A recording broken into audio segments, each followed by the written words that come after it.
Hello and welcome, fellow awesomeologists, to Awesomeology. I'm Sue. And I'm Ben, and in this episode, we're welcoming Cortney Arnold, Community Development Director at Filene Research Institute. Welcome, Cortney. Hi, thanks. I'm so excited to be here. I love being on a guest. I love being a guest on a podcast, so this is always fun.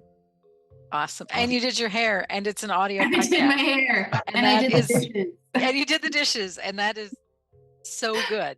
Yes. That energy is going to come through so clearly on the Yes. audio version. So Yes, perfect. your space sounds so zen right now. Good. It should. That really makes me happy.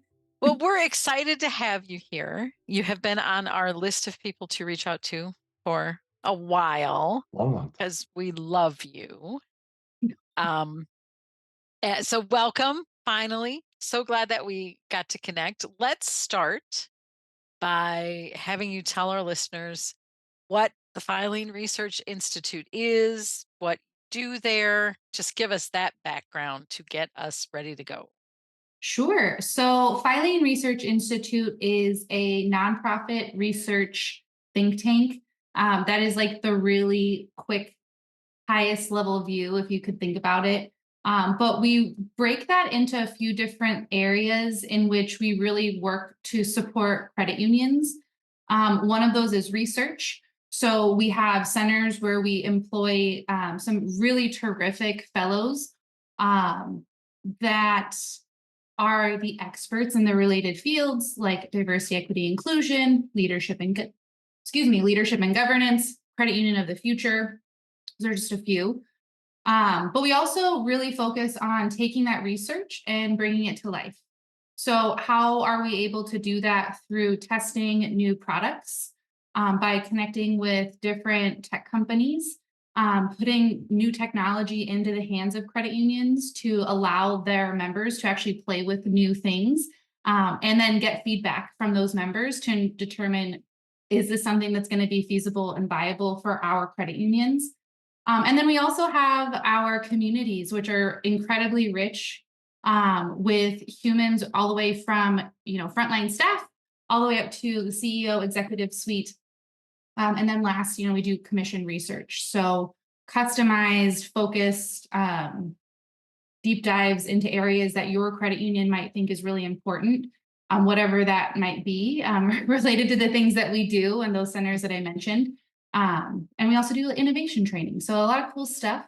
Might get some surveys from us, but we really, our goal ultimately is to serve credit unions and ensure that they can continue to thrive into the future. I believe you also asked what I do at Filene. So Yes. Oh gosh. I feel like I have the best job at Filene because I get to work with all kinds of humans through the Cooperative Trust. So that is our emerging leader community. We work with about 300 young people, or I would say new to leadership people every year, which is super exciting. We do that through our crash programming.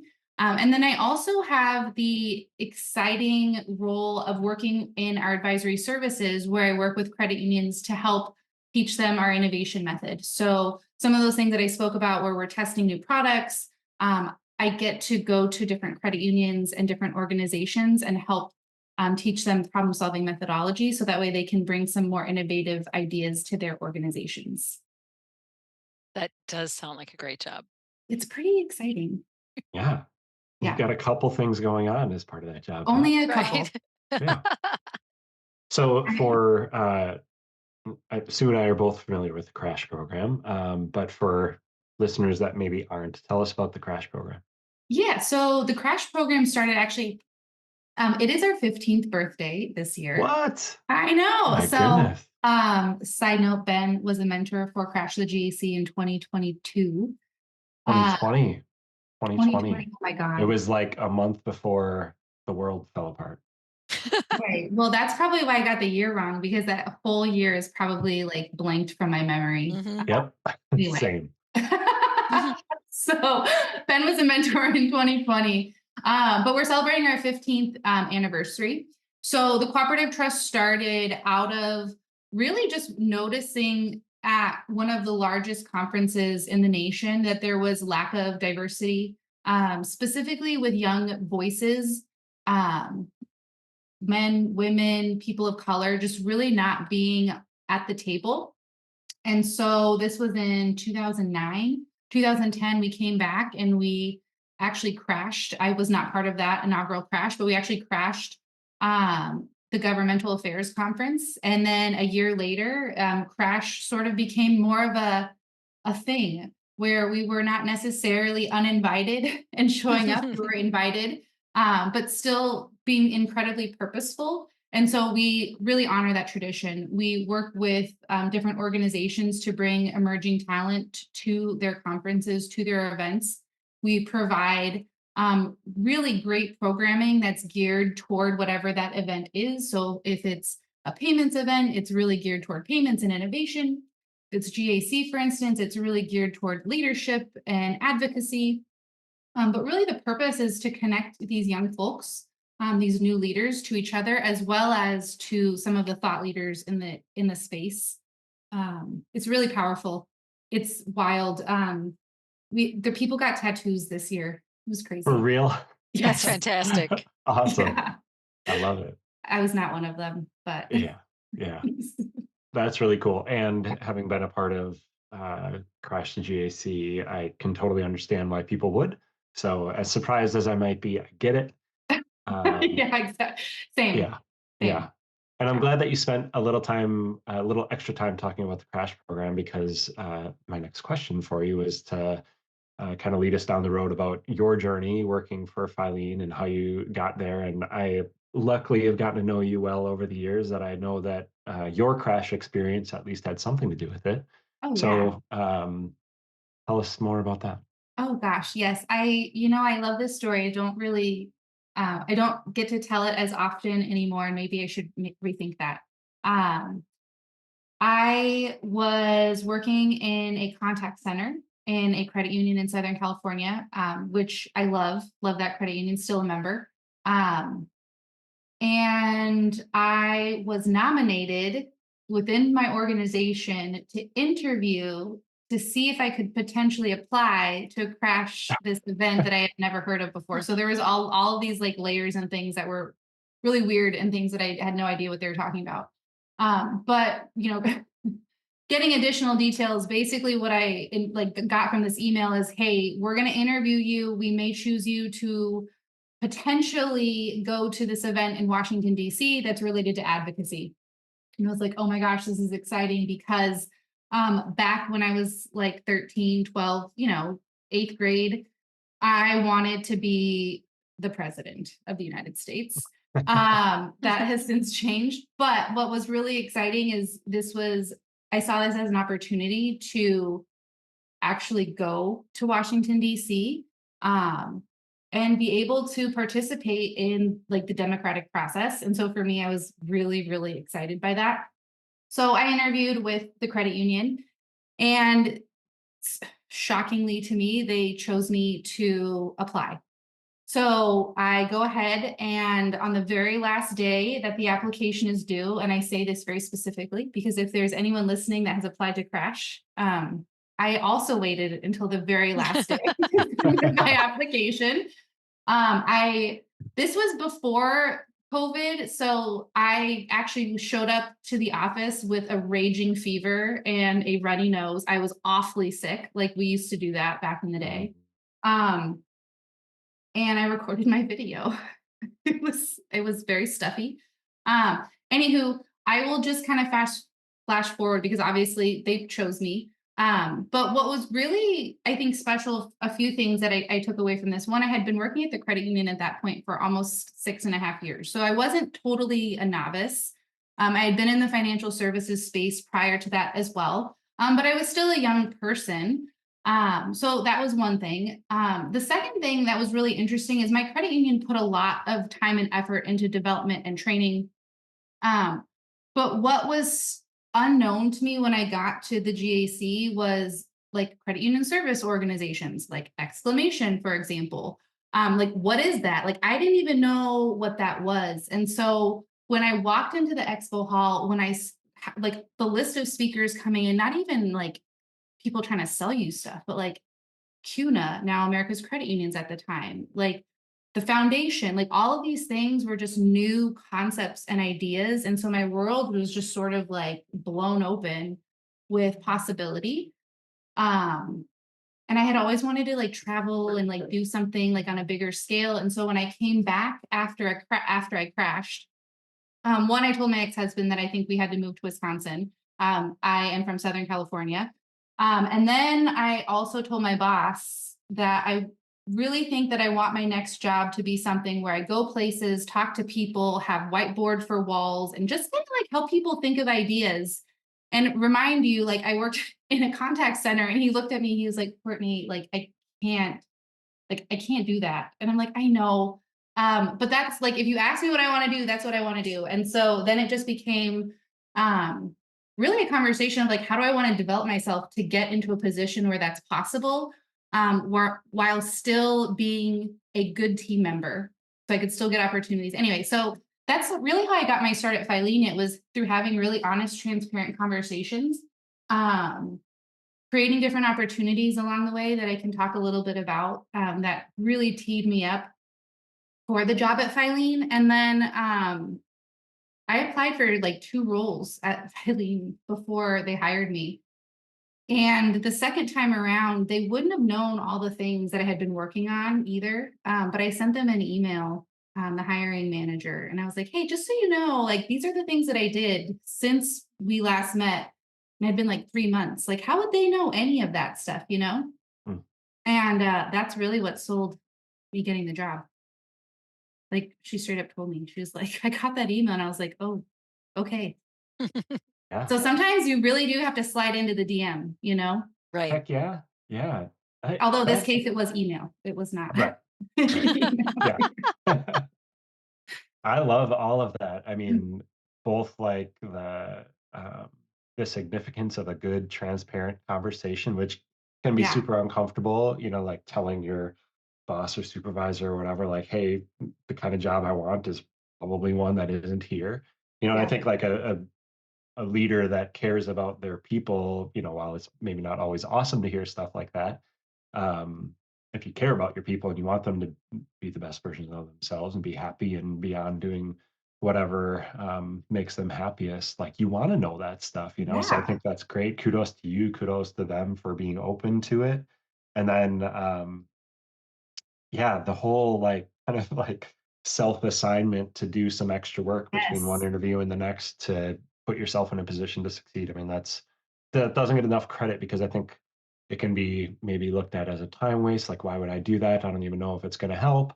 Maybe even I could certainly see people, perceiving it as, like, too aggressive or something, oh, but absolutely. Oh my gosh. yeah. I at points thought it was too aggressive. Like I asked people, I'm like, is this okay? Like, Yeah. can I do "Can I do this? this?" Yeah. My best friend's mom happens to be a recruiter. And I was like, hey, is this allowed? And she's like, oh my gosh, people don't do that. You should do it. And I'm like, okay, sweet. I had her check the email for typos because I'm notoriously terrible with that. And yeah, I let it rip. And but it was scary. It wasn't definitely like my palms were sweaty for sure. So how long have you been at Filene now? 6.5 years. So 7 years in September. Awesome. Yeah.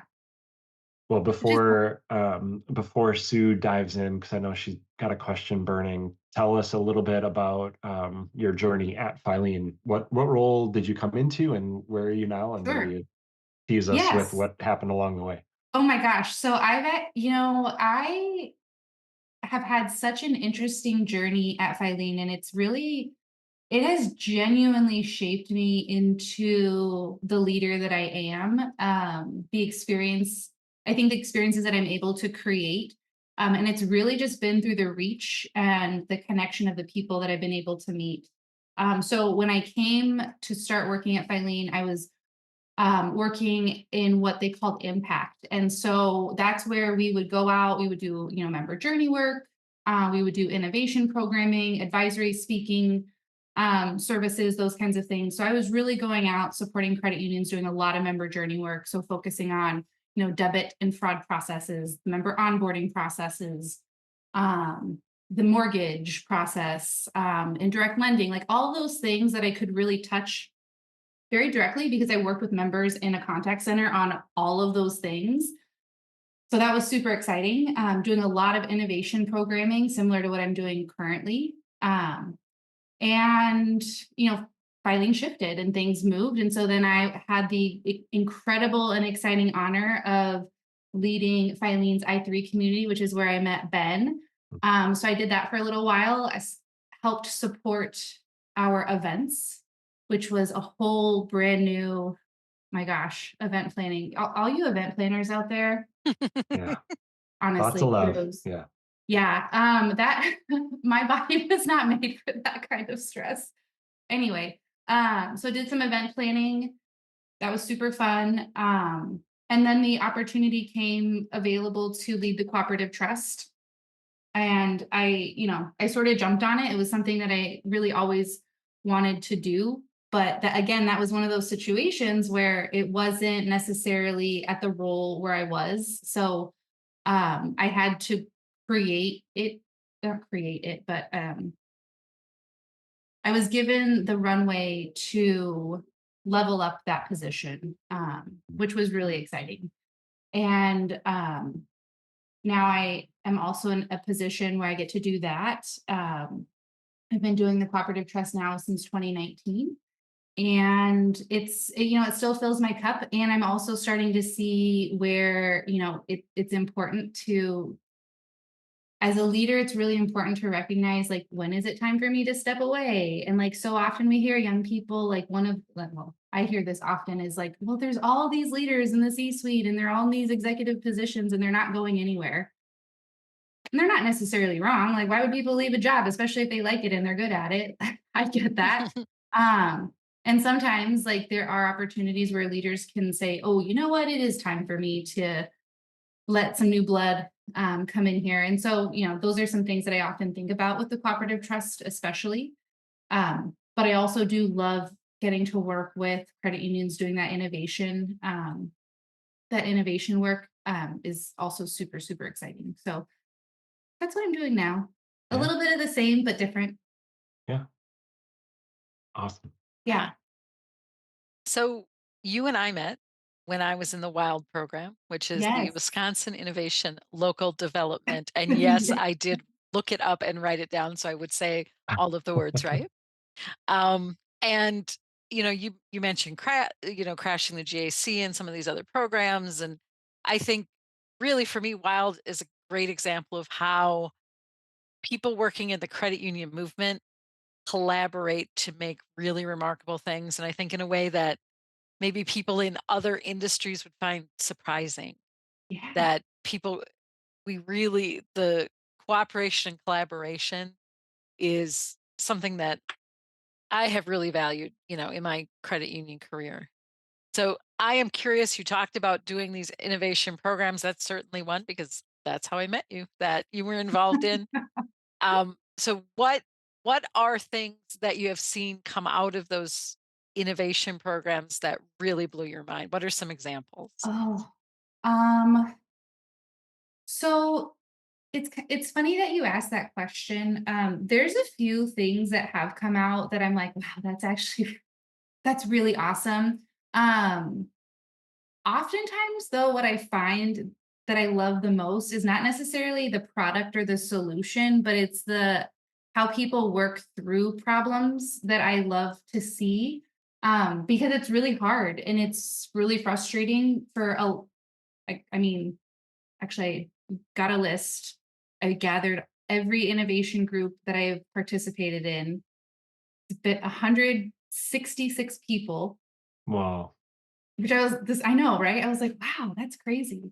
Um, I would say like 95% of them struggle with solving problems or have, like, when they come to the problem, like, when you have training in innovation and problem solving, it's still hard.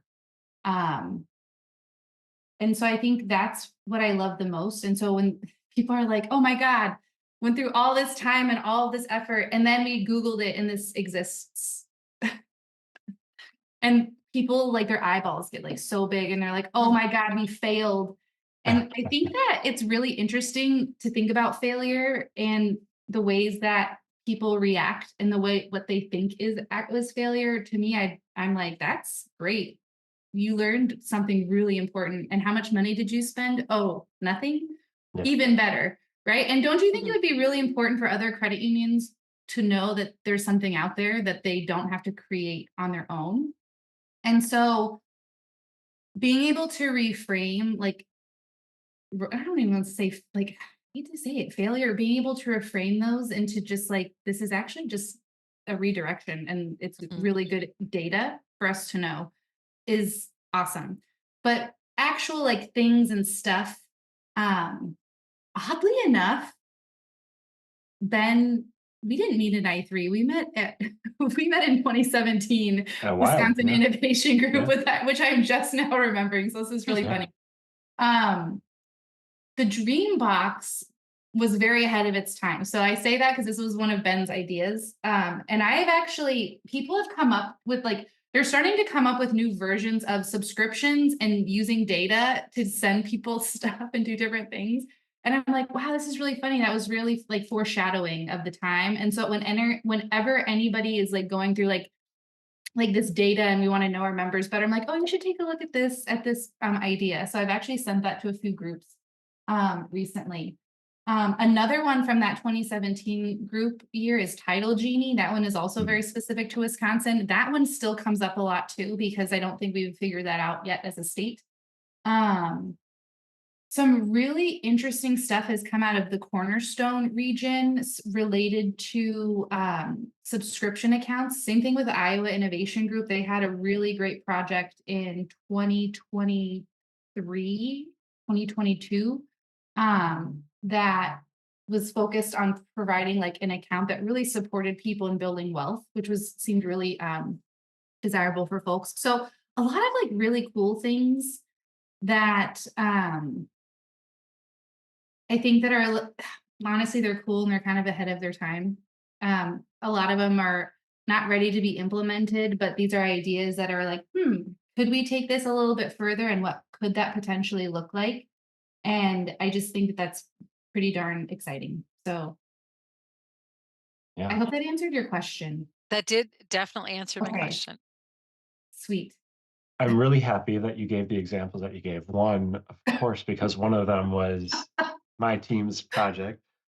um, but it's Yeah, interesting though that Title Genie is the other one you mentioned because when I tell people what Wild is or what I3 is, um, they usually there's a question like, well, what are you creating or what's the project look like or yeah, whatever. And Dreambox and Title Genie are the two examples that I give because I think there's like some really stark contrast in like the makeup of what those two things are.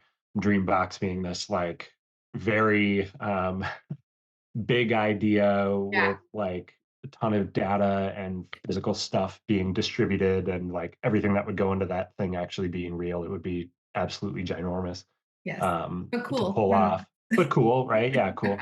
And maybe I can embarrass myself a little bit and we can share out the prototype video that we shared. I'm sure Sue would probably love to see that or see it again if you'd seen it It's before and hear 2017 Ben narrating this video. But Little it baby was good 2017 little Ben. video. baby 2017-year-old Ben.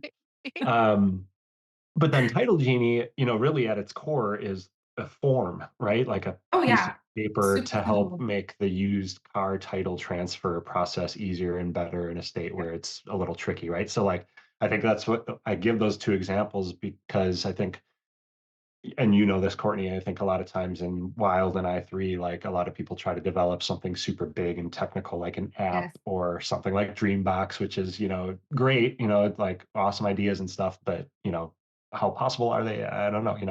Yeah.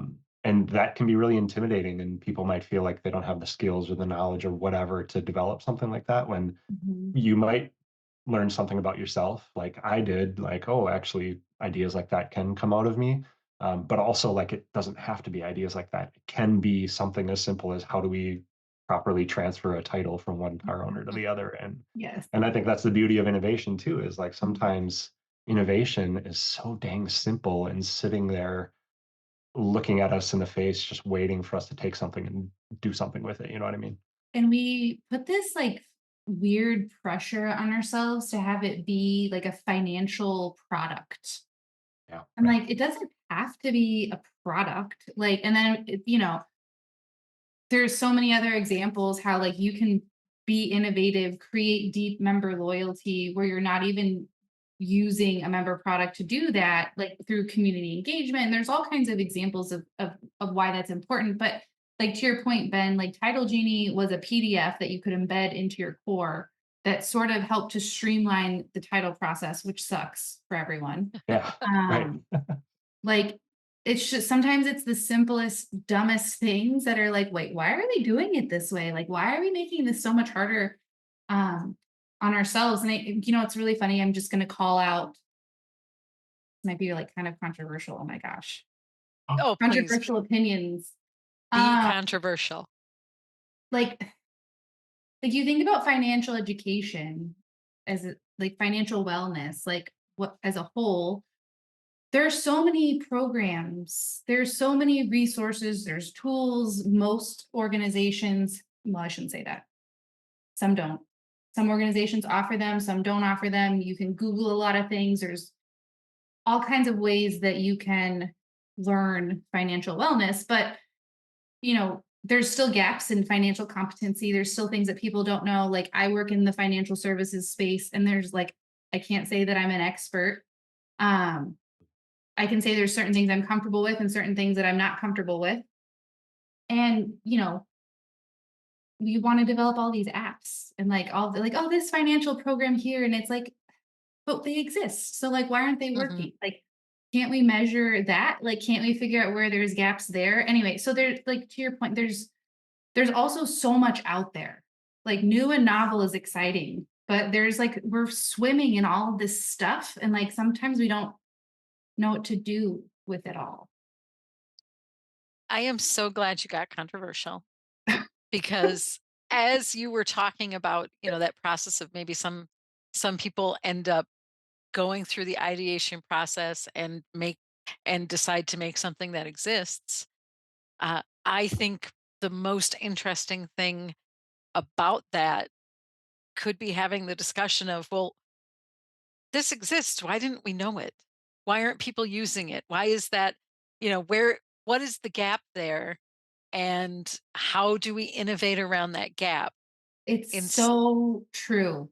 So I'm gonna plug Filene for a second. We every year we're about to launch year three. We do an innovation survey. It's free for Filene members to participate, where we provide them with everything that they need to go to their members. So we're asking credit union members to measure how innovative they think their credit union is. And it's really powerful to be able to see those responses and the ways in which members say credit unions are or are not innovative. And like some of those things are not what you would necessarily even expect. Like, do you make me feel like I belong? Like, is that a product or a service? Maybe that could be approving a loan, that could be showing up in their community. Like there's so many things you can uncover. But what we find when we go back into some of that data is members will say, I wish the credit union did XYZ. And the credit unions will respond with like, well, we do that. We do XYZ. And it's like, oh, cool.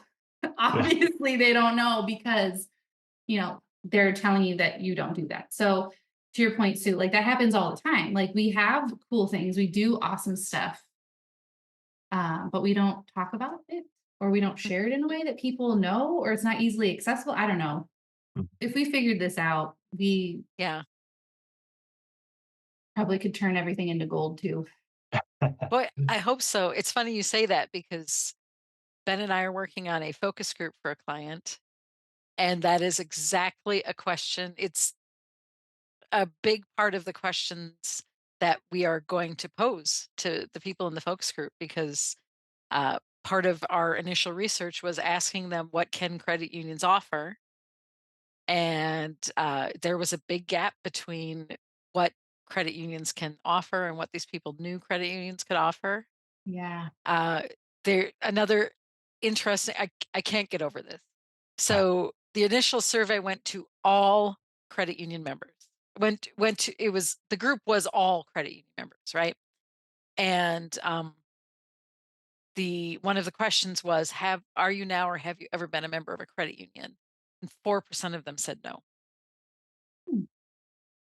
So that lit my brain up.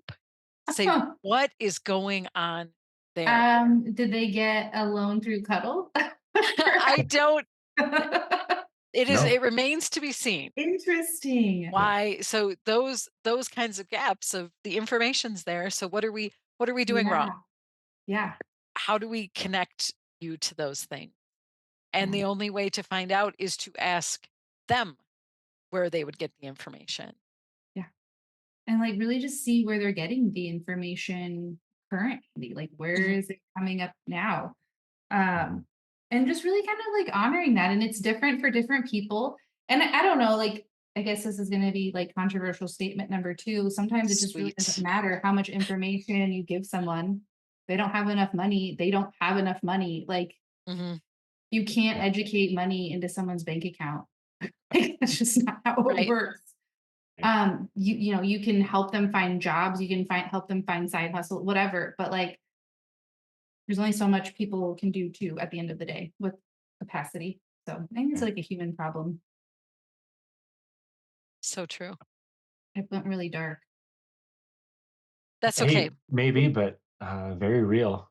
Yeah. Yeah. So, Courtney bringing the hot takes today. I like it. Loving the controversy. I my favorite thing Especially is don't give her a microphone. I'm no. kidding. My favorite thing is how you keep saying you're saying controversial statements and you're just saying things that make sense. So Okay, maybe I shouldn't preface it. I'll just start saying things Yeah. yeah, and we'll see how they land. yeah, love it. Love it. I'll gauge it by your facial reaction. Yeah.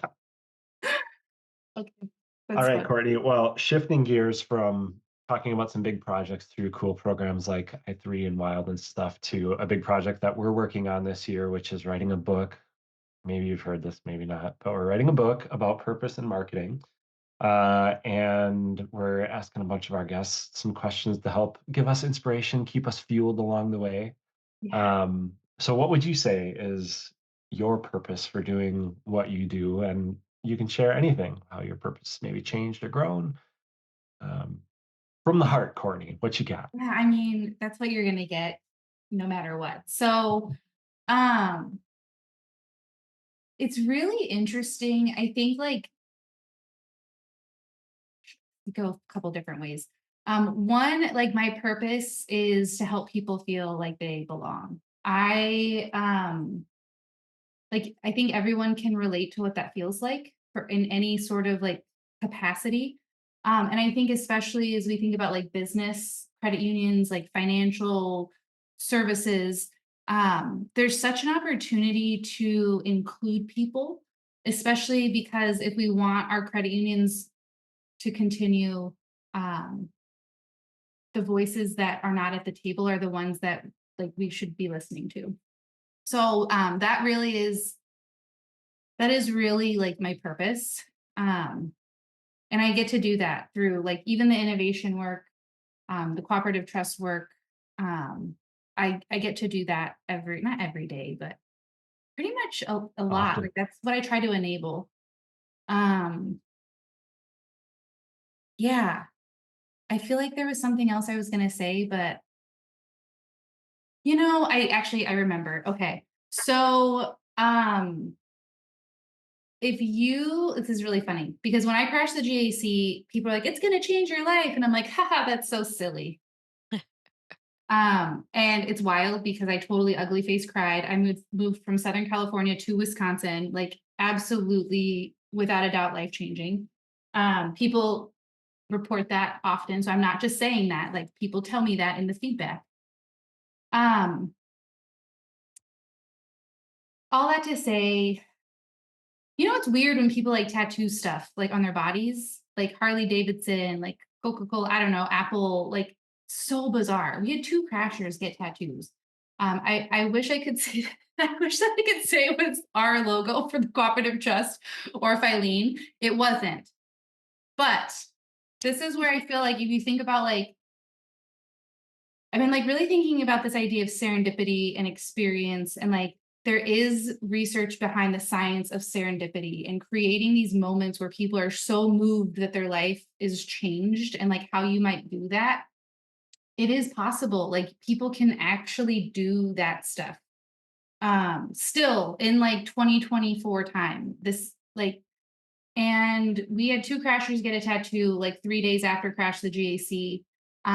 Basically, what I'll say is this company in the expo hall approached a crasher, talked to them, made them excited, told them a little bit about what they did, said, "Hey, here, have this like little plushy toy and just enjoy," but like really made her feel like obviously special enough that she was like, "Hey, other crashers, look at this cool plushie toy that I got from this company."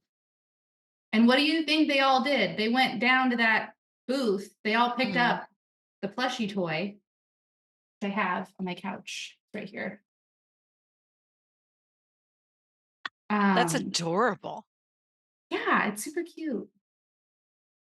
It I love became it. a little unspoken mascot of Crash the GAC, and two people So tattooed. that's what they got tattooed? Yes, Love it.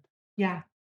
So like experience matters. The way you make people feel matters.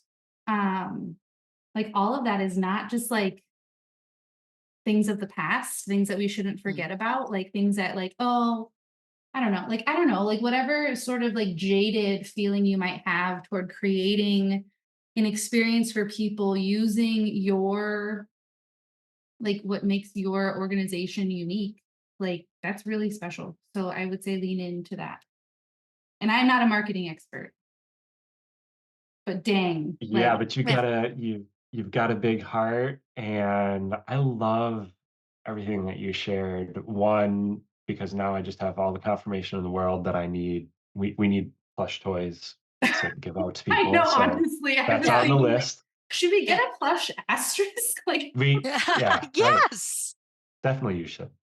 yeah, The second one, and I can confirm, like seeing your longing for belonging or your that being really important to you.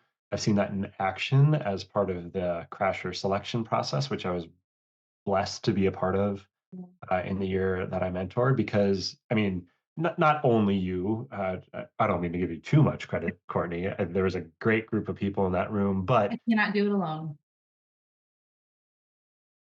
you and right, you and many others, looking at everyone that applied to be a part of that in a way where we were trying to bring in as much, diversity is the word I want to say, but I mean diversity in like the truest sense, not just black and white, male and female, things like that, like different positions, different credit unions, different geographic regions, like as much diversity as we could bring into that group, we did through this, everlasting effort to create belonging for people, Yeah, especially people that maybe don't typically get the opportunity. So the fact that that's a part of your job, I think, is just so amazing, and the fact that you get to do it more than once a year is really, really cool.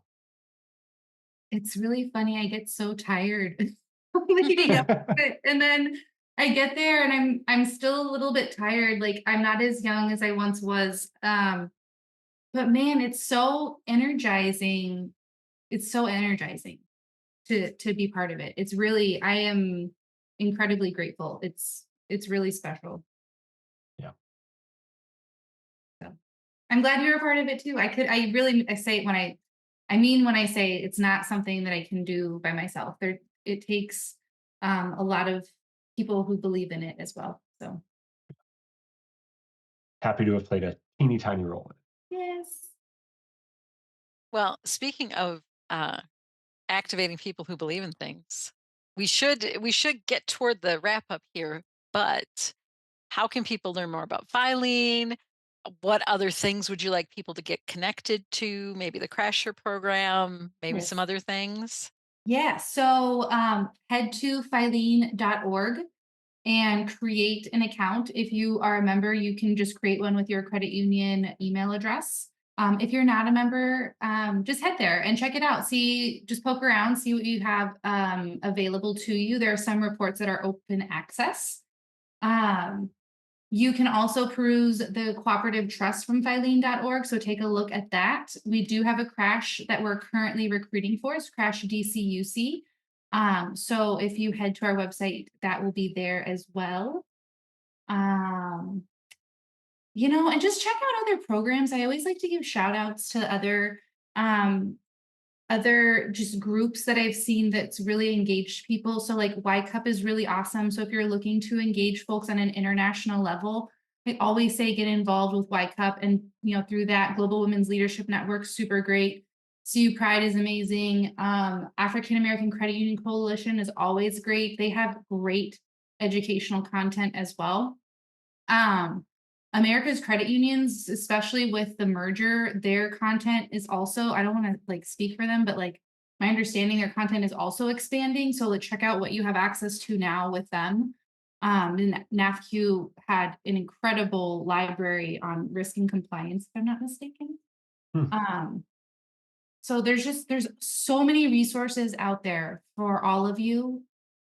Just sometimes it's overwhelming and like where do you go? Like how do you tap into it all? So just start somewhere. Filene.org. Yeah. Yeah. Wonderful. Yes. Awesome. Well, thanks for sharing that. And right, you're staying true to yourself, mentioning all those other folks that help Filene do what they do.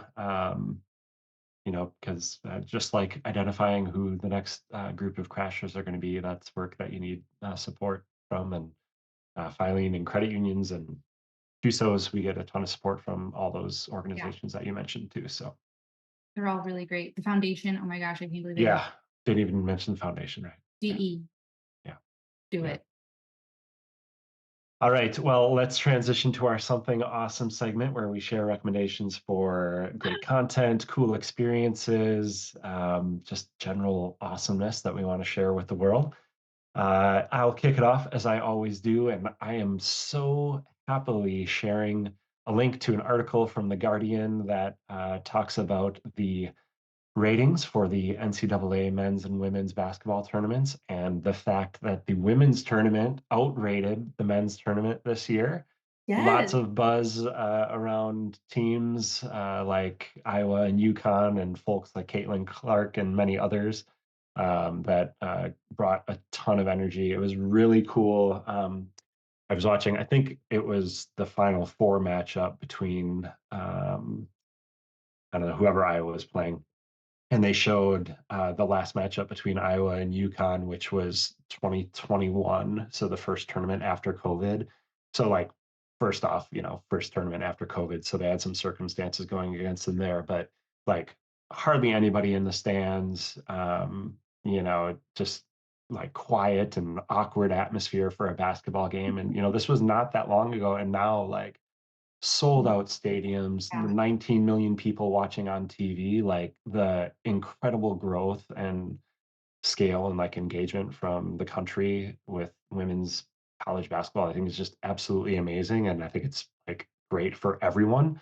Obviously great for fans of women's sports. And honestly, I think that my perspective and like appreciation for this has changed, one because of my experience with things like Filene and I3 and being exposed to topics like DEI and things in ways that I don't think I would have previously had the opportunity. And even the way that we try to do our work, just like a general awareness of these topics that I think I was maybe a little bit more on the conservative, male dominated sort of perspective prior to some of those experiences. And the other thing that I think makes me appreciate it even more is the fact that I'm a girl dad.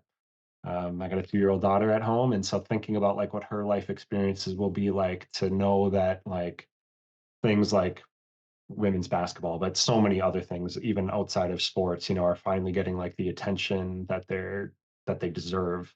Yeah. Just brings me like a ton of hope and like happiness for what her future might be like, and to know that um, the world's just being more open to new audiences and things. I think is just an absolutely amazing thing. So I took it way deeper than I wanted to there, but I think it's worth celebrating for sure. So super cool. That's awesome. It So sorry. Courtney's up. Yes, Courtney's next. If you've got Gosh. something, Courtney, no Okay, pressure. so I knew this was coming, and I am terrible at like favorites. I have been notoriously terrible at favorites my entire life. But what I will say is I am currently going through yoga teacher training. And Whoa. so yeah, and so a lot of like just outside learning where it was once very much focused on like leadership and finance and business, which is all great. Right now I'm really having to focus learning something very, very new. Um, but what's really thrilling about it is like there's still pieces of like teaching a new skill like to people like yoga where I'm like, oh, this is really interesting. I could use this when I facilitate crashes or innovation groups. So I'm actually learning some really interesting like teaching techniques that I have never even thought of before. And so part of me is really excited to see how I can integrate some of the things that I'm learning there with some of the things in business. And I don't have like a link or a book or anything. But what I will say is if you can, like go check out a community yoga class for free and just like check it out and see what it's like. And it's going to be awesome because it's Yeah, whatever you need it to be. How I long have So, you love been it. how long have you been doing yoga? oh gosh. Like a long time?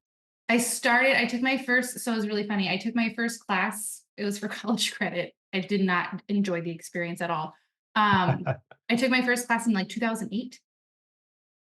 So a while, but like it's been an off and on sort of thing. And I got more into it last summer. And it's something I've always wanted to do the yoga teacher training. Like, I don't know if I want to teach anything, although crashers beware. Uh-oh. Who knows? I say that like I'm teasing, but like honestly, we could do sunrise yoga before a For crash. sure. I don't know. Right. Heck So we'll yeah. see. Yeah, because the crash days aren't long enough I already know. coming. Mhm, That's why we mhm, like bring in some like nice meditation, Yeah. some relaxation. I don't know. mhm. We'll see. No, you're right. It probably would be good for sure, because Yeah. those days are long, and a bit of centering at the And like top of maybe it just all like might be good. loosening up like the lower back might be nice Yeah. from sitting There all you go. day. Yeah. Love it. Yes. Okay, then over to me. My something awesome I'm gonna share is a book that I haven't finished reading. I don't think I will suddenly change my opinion on it though, so I think it's going well. And it is called I'm gonna hold it up to prove I'm reading it and that it exists. I don't know why I did that, but that's okay. Um, it's it's called so you can see that there is Mark. a There's a nice bookmark. Yeah. bookmark, which is a sticky note. It's called All Marketers Tell Stories by Seth Godin. Um, and actually, I started reading it because my friend who is working on starting his own business heard about it on a marketing podcast and asked me if I had read it. And now he and I are reading it to, at the same time so we can talk about it. But it is so far, I would recommend people read at least the first half because that's all the further I've gotten. But it really centers around something that I already believe. And so I like seeing someone smarter than me have the support for this idea that when you're marketing, you are not simply giving information, you are telling a story about what you're doing. And that's what impacts people, understanding the story and being able to communicate it. So very Yeah. good. And I would suggest it, at least the first half of the book, for anyone who is small business, starting out in marketing, finishing in marketing, or anyone else. Yeah. That's a great share. I'm going to piggyback off of your recommendation because Seth Godin, he's the Purple Cow book guy, right? Does that sound familiar? I don't know the answer to that. Okay, I'm Maybe. Mhm. pretty sure we'll share the link to that too, because I'm pretty sure. And as well, Courtney, you may not know this, but Sue does. I struggle to consistently read books. I have this bookshelf. Every time that our team is talking about what book they're reading or something, I look over at this shelf and I see this row of books that I have not yet read, but for some reason I bought thinking that I'll get to actually reading them. But Seth Godin has this cool book. I think it's called The Purple Cow or something like that. But so it's rare that somebody can reference an author and I can say I've read one of their books because I suck at getting through books. So I have to just give myself a tiny bit of credit that I've read Okay. another Seth That's Okay. Godin. awesome. It's Thanks cool. for letting me fill my ego up a little bit there. Yeah. That's cool. Yeah. I mean, weird flex, but it's okay. Yeah, It's good. I read books, guys. Ben read a book once, everybody. So great. Oh, Courtney, it has been wonderful, wonderful, wonderful having you here with us. Thank you so Very much for fun. joining us. That was like the fastest hour ever. Yeah, Thank I you. know. I kept looking at my watch going, that can't possibly be the right time. Yeah. Uh, so thank you, Courtney, for joining us. Thank you, listeners, for joining us. You can always catch up on our shows on your favorite podcast app, or you can find them on our blog at exclamationqso.com/blog.